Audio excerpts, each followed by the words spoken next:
starting a movement to eliminate mail-in voting, but states administer elections, not federal authorities. So can you provide any more details about how the White House plans to eliminate that?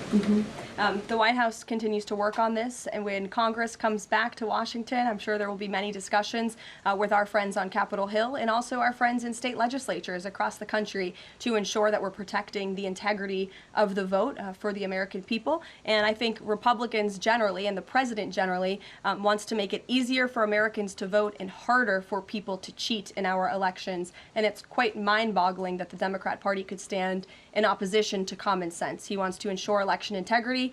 There were great efforts that were made in 2024. I won't get ahead of myself for Hatch Act reasons to get ahead for the next election, but I can assure you this is a priority for the president. Go ahead. If I could just follow up on your comments about Gaza. Sure. There was a ceasefire proposal put forward by both Qatar and Egypt. Hamas accepted it on Monday. Israel has yet to officially weigh in.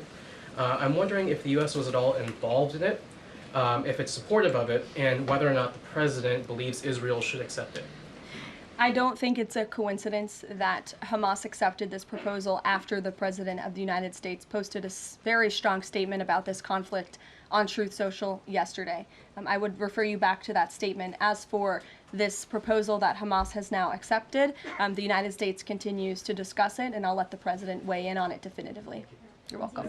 Sure. Caroline, can you describe the president's perspective on taking a stake in Intel in exchange for federal grants? And is this are we expecting to see the White House make similar arrangements with other semiconductor companies and manufacturing companies? Well, the president, he's been very clear about the need to reshore manufacturing that's critical to our national and economic security. That is especially in regards to chips and semiconductors, which is why the president has initiated the Commerce Department to conduct a study on semiconductors, a Section 232 investigation, so we can ultimately implement tariffs. And it's why our export license requirements remain in place as well.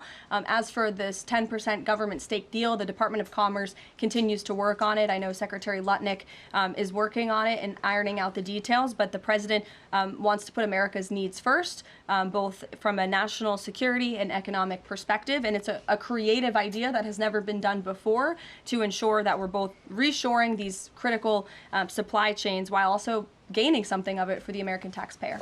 You're welcome. Emily. Thanks, Caroline. I wanted to ask about the 3 U.S. warships that are being sent to Venezuela, and there's 4,000 Marines on board. Are you looking at possibility of boots on the ground there?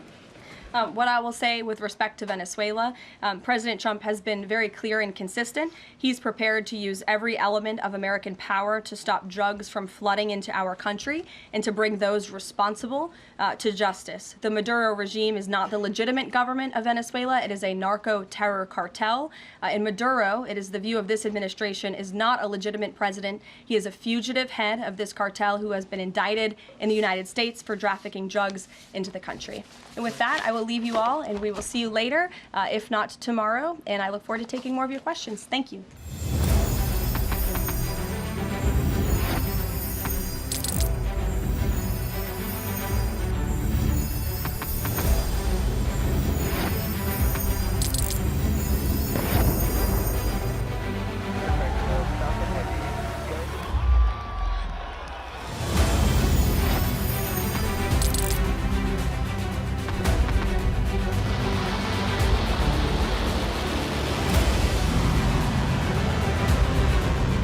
Fighting so long and so hard that they don't know what the they're doing.